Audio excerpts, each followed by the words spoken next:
You ever hear something in sports that just makes you stop, stare at the screen, and ask yourself, did that coach really just say that?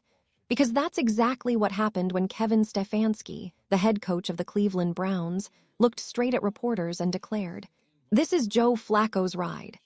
Joe Flacco. A 40-year-old quarterback, a Super Bowl champion, sure, but a guy who hasn't been elite since the Obama administration, now being handed the keys to an NFL franchise as if he's the future. And while he gets that opportunity, Shedeur Sanders, a rookie who electrified college football at Colorado, lit up his first preseason game and had fans buzzing that he might be the steal of the draft, isn't just sitting on the bench. He's inactive. He's invisible. He's treated like a spare part. And I've got to be honest with you, that doesn't just feel like a football decision. That feels personal. Today marks the start of the 2025 NFL season, the day when every team resets, when hope springs eternal, and when every fan base dares to dream about what their squad might become. But instead of excitement, instead of celebration, Cleveland is drowning in controversy. The headlines aren't about Joe Flacco reviving his career or Dylan Gabriel showing promise as a rookie backup. Nope. The headlines are about Shedeur Sanders, the quarterback who should be at the center of this new era in Cleveland, being shoved to the margins before the first snap has even been played. Think about it. You're the Browns, a team infamous for quarterback instability. Since 1999, this franchise has had 30-plus starting quarterbacks. 30-plus. Every year it feels like they're rolling out a new guy, praying he'll be the one. And now, after finally drafting one of the most exciting, polarizing, and marketable college quarterbacks in years, what do? They bury him. They don't even give him a uniform on game day. It's no wonder fans are furious. Social media is on fire. #free Shedeur is already trending. And the narrative is just that Cleveland is making a cautious developmental choice. The narrative is that Cleveland is disrespecting their draft pick, that they're playing favorites, that they're sabotaging a kid before he's even had a chance to prove himself. And let me tell you, the disrespect is louder than any touchdown celebration. Because this is bigger than one game. It's bigger than one depth chart. This is about how organizations handle young talent, about whether the Browns have actually learned anything from decades of failure, and about how Shedeur Sanders' career might be shaped, not by his talent, not by his work ethic, not by his play on the field, but by the politics and stubbornness of a coaching staff that seems determined to ride with a 40-year-old stopgap instead of investing in their future. So buckle up, because what's happening in Cleveland right now isn't just the beginning of another NFL season. It's the start of a quarterback controversy that could define the Browns, and maybe even Shedeur Sanders' career, for years to come. Before all the drama about inactive lists and depth charts, let's rewind the clock to the preseason, because that's where the Shedeur Sanders hype train really started rolling. If you watched even a single snap of his Colorado days, you knew the kid had talent. Over 4,100 passing yards, 37 touchdowns, and a 69% completion rate during his final season in college isn't just good. It's video game good. And he did it behind one of the worst offensive lines in all of college football. He wasn't out there with clean pockets and all day to throw. No, Shedeur was running for his life, dodging pressure, and still dropping dimes that had NFL scouts salivating. So when he put on that Browns uniform for the first time in preseason, fans wanted to see if the hype was real. Spoiler alert, it was. His debut against the Carolina Panthers was the kind of performance that makes you sit up and say, okay, maybe this kid has it. 14 completions on 23 attempts, 138 yards, 2 touchdowns, and not a single moment where he looked rattled. No deer-in-the-headlights vibes, no panic throws, just poise, just confidence. And here's the kicker. It wasn't just Browns fans noticing. LeBron James tweeted about him. Don Staley gave him props. The national media, which usually saves its oxygen for first-round picks, suddenly had their eyes on a fifth-round rookie in Cleveland. That's how electric Shedeur looked. He made the field feel smaller, the game feel slower, like he belonged. But then, if you looked closer, cracks started to show. Not in Shedeur's game, no, in the way he was being used. Dylan Gabriel, another rookie quarterback, was being set up with simple, clean plays. Max protection, easy reads, short throws to build rhythm. Meanwhile, Shedeur was out there with play calls that looked ripped from a high school playbook. Weak protection, slow developing routes, and no real chance to settle in. One preseason game, he even finished with negative 27 passing yards, not because he forgot how to play football, but because the coaching staff practically hung him out to dry. And that's where fans started whispering. Was this really about competition, or was the deck already stacked? Why give Gabriel the training wheels a fence while handing Shedeur the equivalent of an obstacle course? Former NFL quarterback Derek Carr even called it out publicly, wondering why the Browns weren't giving Shedeur real opportunities to finish drives. That preseason should have been Shedeur's chance to prove himself, to earn reps with the second team, maybe even push for QB2. Instead, it started to feel like he was being tested under unfair conditions. And that's why, when he looked good, people were blown away. Because he wasn't just making plays, he was making plays in spite of the system around him. So heading into week 1, fans weren't just hopeful. They were convinced. Shedeur Sanders wasn't just some developmental rookie. He was the most exciting young quarterback Cleveland had seen in years. And that's what makes what happened next so shocking. So the hype is building, the fans are buzzing, and everyone is ready to see how the Browns will use Shedeur Sanders in week 1. Will he get a handful of snaps? Will he be dressed and waiting if Flacco struggles?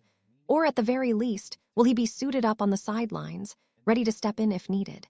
That's the minimum expectation when you draft a quarterback with his resume. But then Cleveland pulled one of the coldest, most disrespectful moves in recent memory. Just hours before kickoff against the Bengals, the Browns dropped their official inactive list on Twitter. And right there, at the very top for the whole world to see, QB Shedeur Sanders. Not injured, not questionable, just inactive.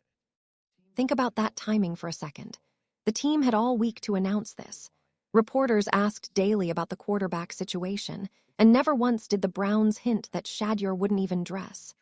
Instead, they waited until game day, until the fans were already in their seats, until people had bought their jerseys, until the cameras were rolling, to casually slip his name into the inactive pile. It wasn't just a decision. It felt like a message. And if that wasn't bad enough, the details made it sting even more. Shedeur wasn't just inactive. He was designated as the emergency quarterback. That's NFL speak for you're so far down the depth chart, you only play if both quarterbacks ahead of you get injured or ejected. Translation. Flacco and Gabriel would both have to collapse before Shedeur even sniffed the field.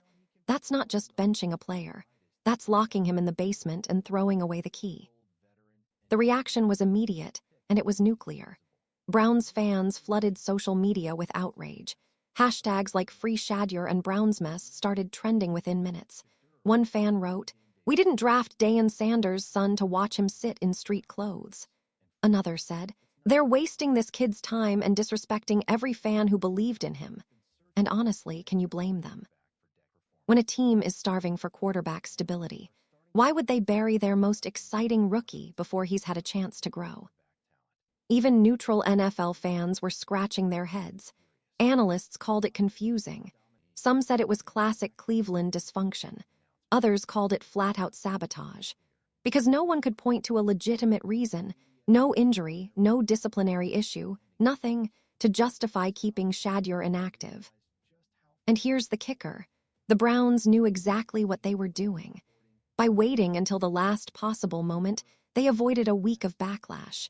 But they couldn't avoid the firestorm that erupted after kickoff. Instead of focusing on football, the story became about one young quarterback being disrespected in front of the entire league. For fans, it wasn't just a roster move. It was betrayal. It was the franchise once again proving that, when it comes to handling quarterbacks, they just don't get it. When the inactive list hit the timeline, the fans exploded. We're not talking about a handful of angry tweets here and there. We're talking full-on mutiny in the Browns fan base. It felt less like week 1 of the NFL season and more like a protest rally happening in real time on social media. Some fans flat-out declared they were done with the team. "We're not watching the Browns until Shedeur plays," one frustrated supporter wrote. Another, even harsher, said, "I hope they lose every game until they have no choice but to start him." And it wasn't just anonymous accounts yelling into the void. Real season ticket holders, people who pour thousands of dollars into this franchise year after year, were calling the decision a slap in the face. But the backlash didn't stop at the fans. The sports media world jumped in with gasoline and a match. Skip Bayless went on air and torched the Browns for what he called the dumbest quarterback decision of the season. He even blasted the rest of the NFL for passing on Shedeur in the draft, reminding everyone how good he looked in that preseason debut. Derek Carr, who knows a thing or two about being mishandled as a quarterback, pointed out the unfair play calling. He basically said, "Look, you didn't even give the kid a real chance to succeed. Of course the results looked different." And then there's the Shedeur Sanders factor. When your dad is one of the most famous athletes on the planet, the spotlight on you is 10 times brighter. Every move the Browns make with Shedeur doesn't just get covered locally, it gets amplified nationally. ESPN, FS1, Bleacher Report, social media pages with millions of followers, they all jumped on the story. For the Browns, this wasn't just a roster move. It became a headline on every major sports outlet within hours. Even players started chiming in. Jerry Jeudy tried to show love to Joe Flacco, talking about his juice in camp, but you could almost feel the awkwardness in his comments. Other players around the league quietly liked and reposted fan tweets calling for Shedeur to play. That might seem small, but in today's NFL, social media tells you exactly where the locker room pulse is. And while the Browns' front office tried to hide behind words like developmental and data points, nobody was buying it. To the fans, this wasn't about development. It was about disrespect. You don't draft a guy with Shedeur's resume, let him ball out in preseason, and then humiliate him by making him inactive on opening day without even a warning. The media smell blood in the water, and right now, Cleveland is the shark bait. Every loss this team takes, every interception Joe Flacco throws, every shaky series from Dylan Gabriel, it's all going to come back to one question. Why is Shedeur Sanders not playing? And the longer the Browns stick to their plan, the louder that question is going to get. To really understand why the Shedeur Sanders decision hit so hard, you've got to look inside the Browns' quarterback room. On paper, it sounds solid. A veteran in Joe Flacco, a rookie in Dylan Gabriel, and Shedeur Sanders waiting in the wings. But when you dig deeper, the cracks start to show. Let's start with Flacco. Yes, he's a Super Bowl MVP. Yes, he's been in the league for over 15 years. But let's be honest, this isn't the same Joe Flacco who carried the Ravens to glory back in 2013. Today, Flacco is a 39-year-old journeyman who has bounced from team to team, mostly as a stopgap option. He's smart, he's seen every defense imaginable, and he can still make throws in a clean pocket. But mobility, consistency, the ability to carry a team week after week. That ship has sailed. Flacco isn't the future of the Browns. He's the insurance policy. Now Dylan Gabriel. The kid has talent, no one's denying that. At Oklahoma and UCF, he put up gaudy numbers showing off quick decision-making and a live arm. But even in college, his game was built on rhythm throws and simple progressions. That's fine for a rookie, but when the Browns coaching staff designed plays for him in preseason, they practically wrapped him in bubble wrap. Clean protections, quick outs, easy completions. It was the classic, let's make the rookie look good treatment. And it worked, at least on paper. Gabriel finished with respectable numbers and plenty of praise from the coaching staff. Then there's Shedeur. Unlike Gabriel, he wasn't handed a soft landing. His preseason playbook was stacked with slow-developing routes, minimal protection, and zero effort to hide the offensive line's weaknesses. The difference in treatment was obvious, and fans noticed. Instead of building him up, the Browns seemed intent on seeing how much chaos he could survive.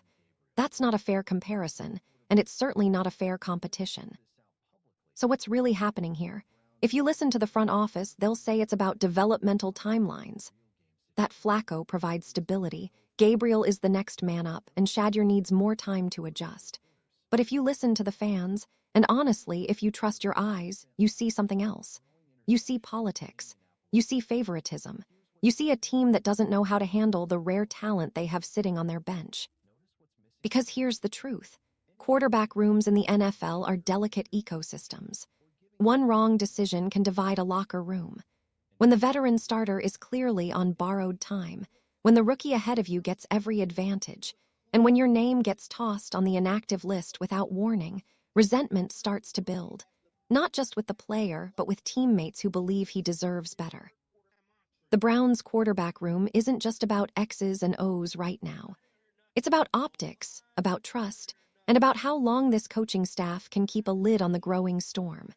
And if history tells us anything, Cleveland has never been good at managing quarterback drama. Whenever a decision in the NFL makes absolutely no sense on the surface, fans start digging for deeper explanations. And in the case of Shedeur Sanders being buried on the Browns' depth chart, the conspiracy theories came fast and furious. The first theory: follow the money. Joe Flacco's contract isn't massive, but it's structured in a way that rewards him for snaps, wins, and playoff appearances. Some fans believe the Browns are determined to squeeze every ounce of value out of the deal they gave him, even if it means stunting Shedeur's growth. Basically, we paid Flacco, so we're going to use him. It wouldn't be the first time a team made a financial decision disguised as a football one. The second theory centers on favoritism toward Dillon Gabriel. This one gained steam after fans noticed the clear difference in preseason play calling. Gabriel got the vanilla, easy-to-execute schemes. Shedeur got chaos. Was it incompetence, or was it intentional? Some fans think the coaching staff had their minds made up before preseason even started, grooming Gabriel as the future and setting Shedeur up to fail. Why? Maybe they scouted Gabriel longer. Maybe they think he fits their system better. Or maybe, this is where the theories go deeper.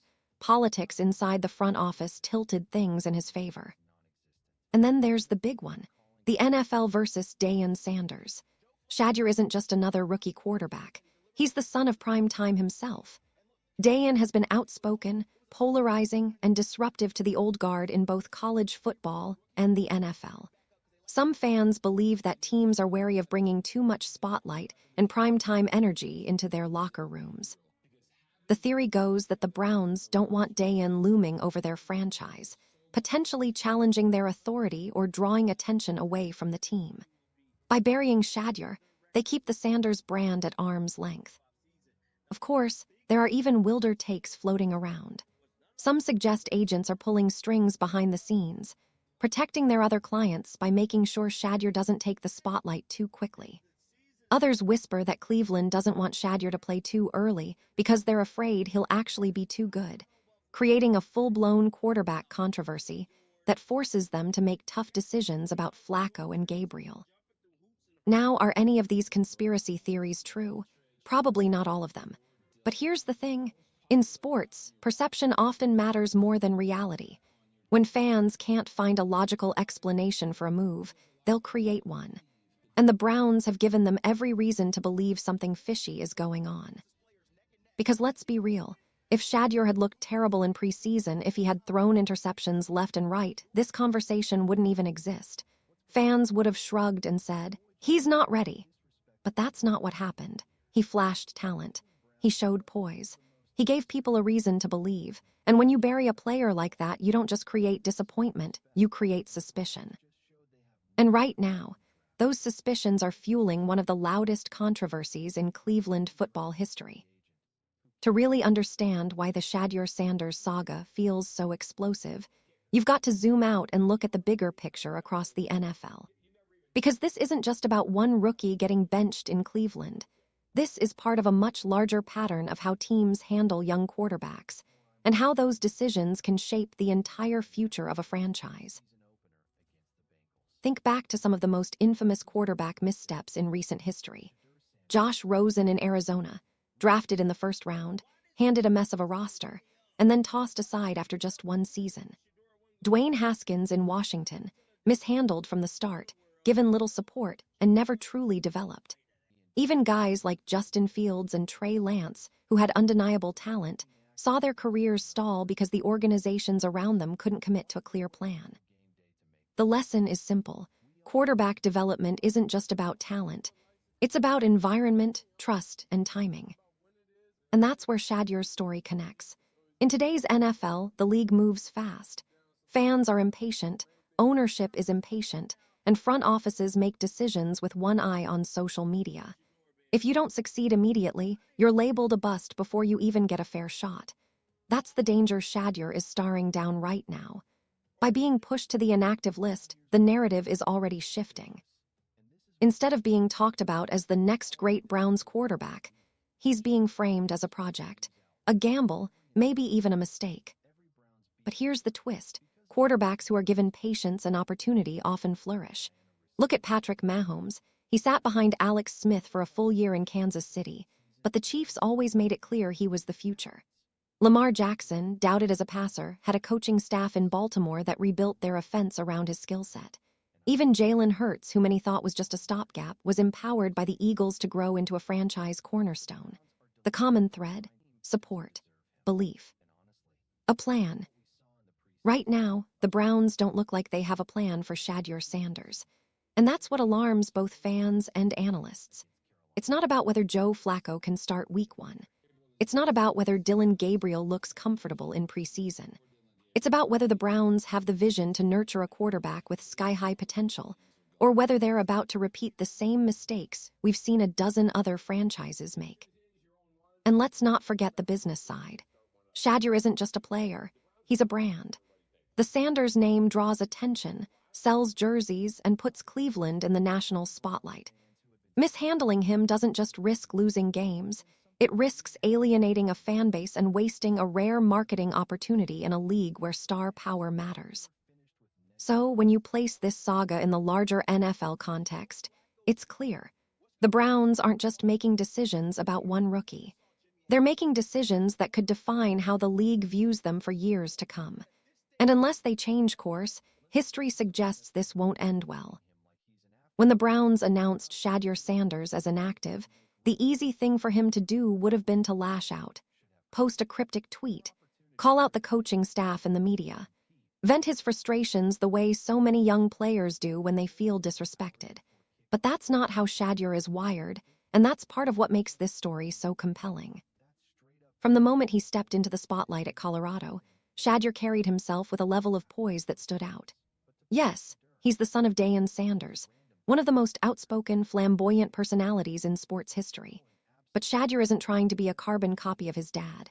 He's built his own identity, calm, focused, and competitive without being reckless.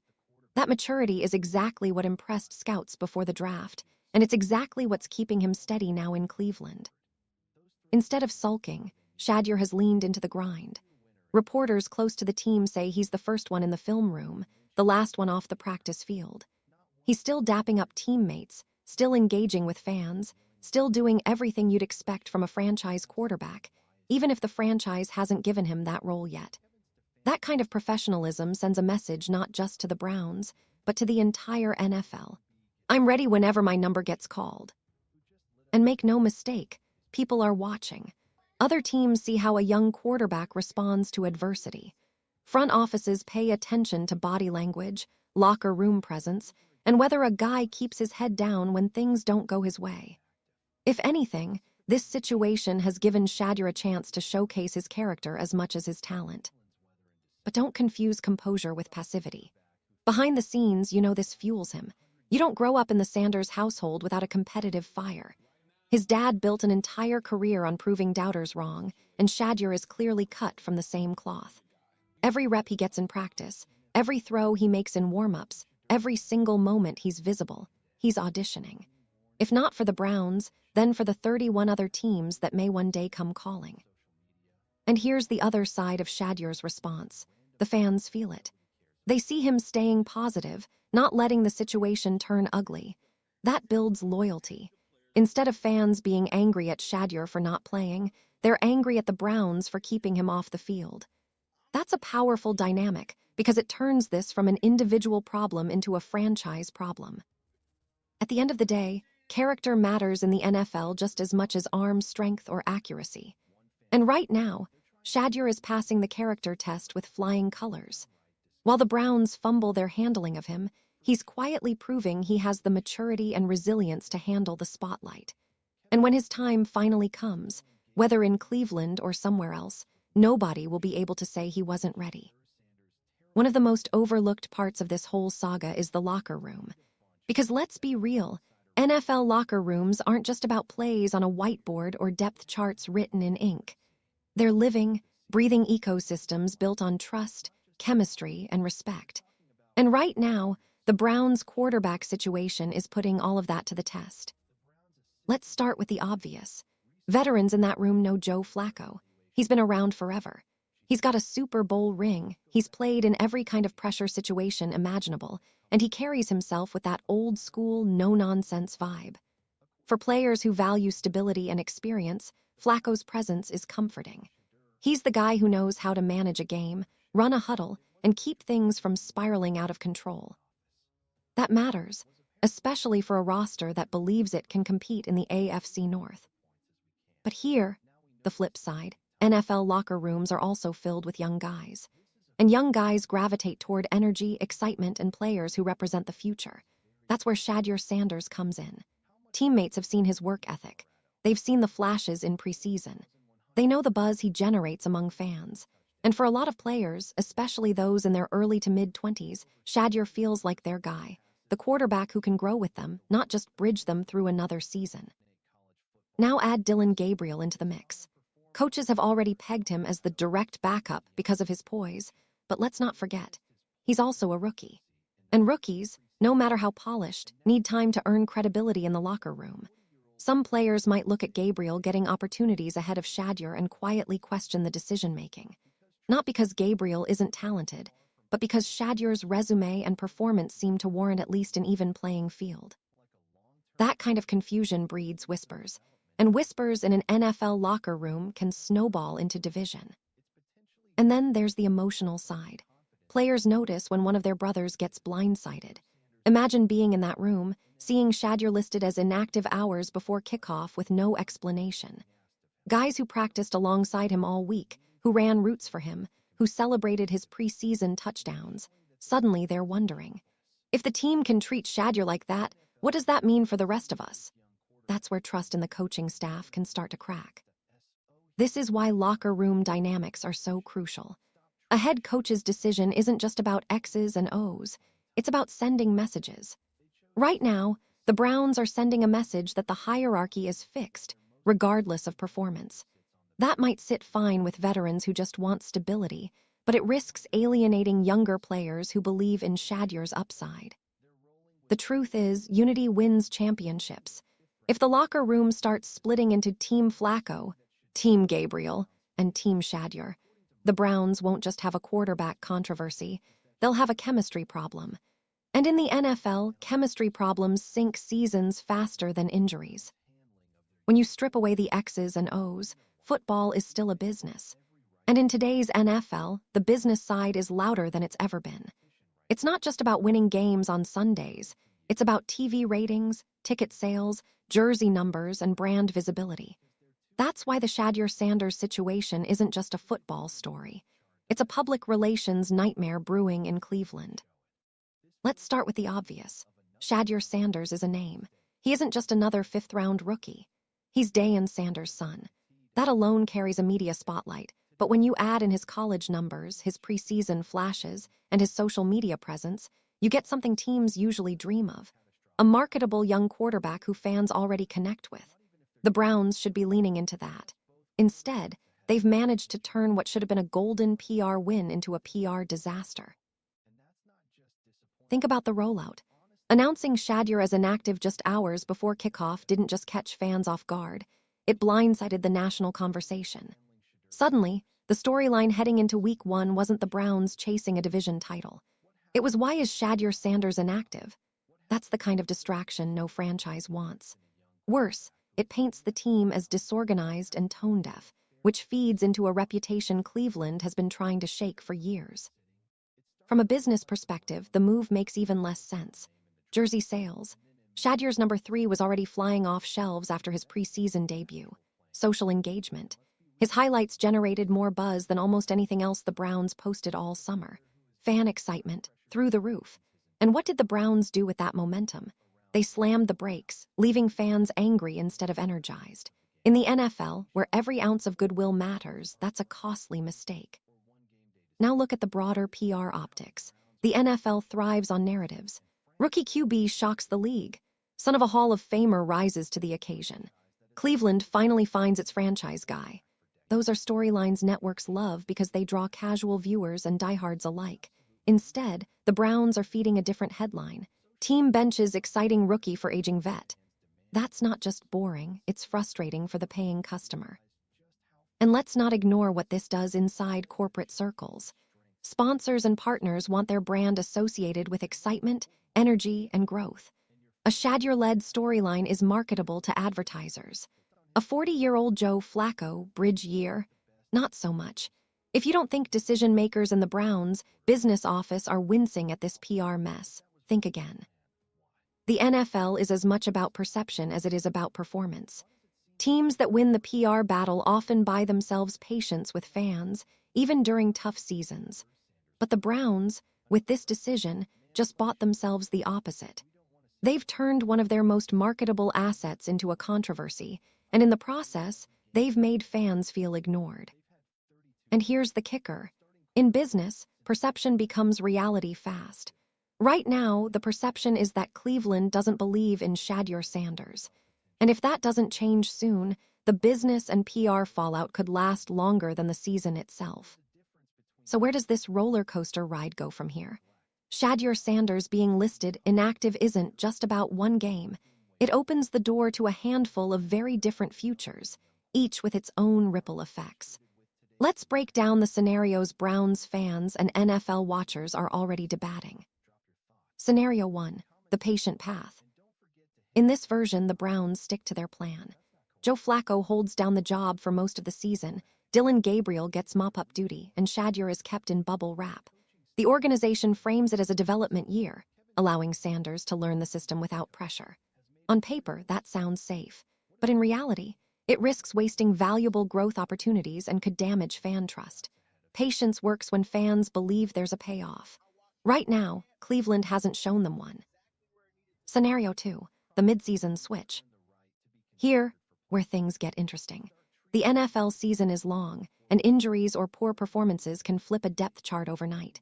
If Flacco struggles, or if the Browns start slipping in the standings, coaches may be forced to shake things up. That's when Shedeur could suddenly become the spark. We've seen it countless times before. The forgotten rookie stepping in and flipping a season around. If Sanders gets that chance and performs well, the Browns go from controversy to redemption story overnight. Scenario 3, the trade buzz. Let's not sugarcoat it. Rumors are already swirling. Fans are chanting free Shedeur, and other teams are watching closely. A franchise like Indianapolis, desperate for a young QB with charisma and upside, could swoop in with an offer.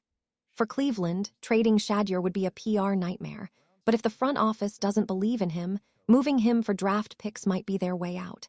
For Shedeur, it could be the blessing in disguise that launches his career. Scenario 4, the long game. Imagine this, Shedeur bides his time, keeps working, and doesn't see meaningful snaps until year 2 or 3. It's not flashy, but it's how some quarterbacks carve out success. Think Aaron Rodgers sitting behind Brett Favre. The risk here is cultural. Will the fans, and even Shedeur himself, have the patience for that kind of wait? Or will frustration boil over long before the payoff arrives? Scenario 5, the break point. This is the nightmare version. The Browns mishandle Shedeur so badly that confidence erodes, locker room dynamics fracture, and the young QB's development stalls. It's the path of least resistance but maximum consequence. Cleveland has seen this movie before, talent wasted because the organization couldn't get out of its own way. If history repeats itself, this could be yet another chapter in the Browns' infamous quarterback carousel. At the end of the day, Shedeur's future is a crossroads. The Browns can turn this into a success story if they handle it wisely, or they can double down on their reputation for quarterback chaos. And the real kicker, Shedeur's talent ensures that, one way or another, his story will keep unfolding, whether it's in Cleveland or somewhere else. So here we are. After all the preseason hype, after the buzz, after the shock of that game day inactive list, the story of Shedeur Sanders and the Cleveland Browns stands at a crossroads. It's a moment that could define not just a season, but careers, his, the coaching staff, and even the front office that made the call to draft him. The crossroads metaphor fits perfectly. On one side, you have the safe, predictable path, sticking with Joe Flacco, leaning on experience and keeping things steady. It's the road that minimizes immediate risk but also limits upside. On the other side, there's the bold path, embracing the future, giving Shedeur real opportunities, and allowing the franchise to grow alongside its young quarterback. It's riskier, sure, but it's also the path that could ignite a new era in Cleveland. What makes this so fascinating is that both paths come with consequences. If the Browns play it safe and Flacco falters, fans will never forgive them for sidelining their most exciting prospect. If they throw Shedeur in too soon and he struggles, critics will claim he wasn't ready. In other words, no matter what, there's no easy answer. That's what makes this a true crossroads. Every step forward reshapes the narrative. But here's what we know for certain. Shedeur Sanders is more than just a name on a roster. He's a player who's shown poise, maturity, and flashes of brilliance that suggest he belongs on an NFL field. He's also a player who carries the weight of expectation, not just because of his last name, but because of what he's already accomplished in college and in preseason. And the way Cleveland handles him will say a lot about whether this franchise has finally learned from its decades-long quarterback carousel, or whether history is doomed to repeat itself. The fans know it, the media knows it, and deep down, the Browns know it too. You don't draft a quarterback like Shedeur Sanders just to hide him in the shadows. You draft him because you believe he can one day be the guy. The question is whether the Browns are willing to face that reality sooner rather than later. Every NFL season is full of twists, injuries, upsets, surprise breakouts. There's no telling how this one will play out. Maybe Shedeur gets his shot this year. Maybe he has to wait. Maybe another team down the road unlocks his potential. But one thing is undeniable. This crossroads moment will be remembered. Years from now, people will look back and ask whether the Browns made the right call. For now, Shedeur Sanders waits, prepares, and stays ready. Because when the lights finally shine on him again, and they will, he'll have a chance to prove not just to Cleveland, but to the entire NFL that this story was never about being benched. It was about being underestimated. And when that moment comes, the crossroads will lead to something much bigger than one decision. It'll lead to Shedeur Sanders writing the next chapter of his own legacy. If you enjoyed today's breakdown and want to keep up with all the drama, trades, and behind-the-scenes action in the NFL, then don't forget to hit that like button. It really helps this channel grow and lets us know you love this kind of content. And hey, don't keep it to yourself. Share this video with your friends, your group chats, or anyone who loves football as much as you do. The more the conversation spreads, the better it gets. Most importantly, if you haven't already, make sure you subscribe to the channel and tap the notification bell. That way, you'll never miss when we drop fresh stories, wild rumors, or breaking updates that the mainstream media won't talk about.